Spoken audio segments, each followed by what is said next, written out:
వింటర్లో అర్థం కాదు కానీ సమ్మర్ వచ్చేసరికి గార్డెన్లో చెట్లన్నీ విరిగిపోయి పడిపోయి ఎక్కడ చూసినా పనే కనపడుతుంది. ఈ సోలార్ లైట్స్ చూస్తున్నారు కదా, ప్రతి సమ్మర్కి ఇవి పడిపోతూ ఉంటాయి. మళ్ళీ మేము స్ట్రైట్గా ఫిక్స్ చేసుకుంటూ ఉంటాం.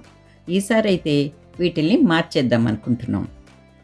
జనరల్గా ఇక్కడ సోలార్ లైట్స్ అయితే క్వాలిటీని బట్టి 3 ఇయర్స్ నుంచి 7 ఇయర్స్ వరకు వస్తాయి.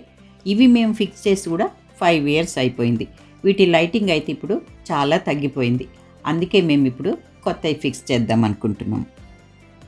ఈ ప్యాక్ అయితే 6 పీసెస్ ఉన్నాయి. $35కి తీసుకున్నాం. వీటిని మేము ఇప్పుడు బ్యాక్ సైడ్ పెడుతున్నాం. ఈ షార్ప్గా ఉన్నాయి కదా, అదంతా భూమిలోకి పెట్టాలా. ఆ పైన చిన్న ముక్కలాగా ఉంది కదా స్క్వేర్ పీసు, దానిపైన అయితే మనం లైట్ ఫిక్స్ చేయాలి. ముందైతే నేను ఈ వంగిపోయిన లైట్లు ఉన్నాయి కదా, అవన్నీ తీసి పక్కకు పెట్టేస్తున్నాను.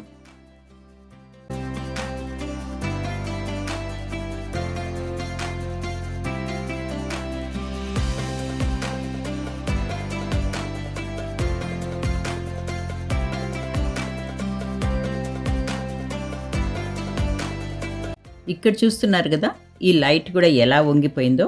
దీన్నైతే కాస్త ఫిక్స్ చేస్తున్నాను. ఇదైతే సోలార్ లైట్ కాదు, దీని కింద మట్టిలోనే వైరింగ్ ఉంటుంది. దీనికి అవసరమైనప్పుడు మనం ఆన్ చేసుకోవాలి. ఎక్కడైతే నేను పాత లైట్స్ తీసేసానో అక్కడే మళ్ళీ కొత్తవి పెడుతున్నాను. ప్లాస్టిక్ది షార్ప్గా ఉండే 6 ఇంచ్ పీస్ చూపించాను కదా, అదంతా భూమిలోకి గుచ్చేసేయాలి. దానిపైన స్క్వైర్గా ఉండే ఒక చిన్న బాక్స్ లాంటిది ఉంటుంది. దానిపైన ఈ లైట్ పెట్టాలి. ఈ లైట్ ఆ చిన్న బాక్స్ పైన కరెక్ట్గా ఫిక్స్ అయిపోతుంది. అంతేనండి, మన సోలార్ లైట్ అయితే ఈజీగా ఫిక్స్ చేసేసాం. ఇలాగే అన్ని లైట్లు ఫిక్స్ చేసేసాం. మరి తీసేసిన పాత లైట్లు ఏం చేస్తారు అని మీరు అడగచ్చు.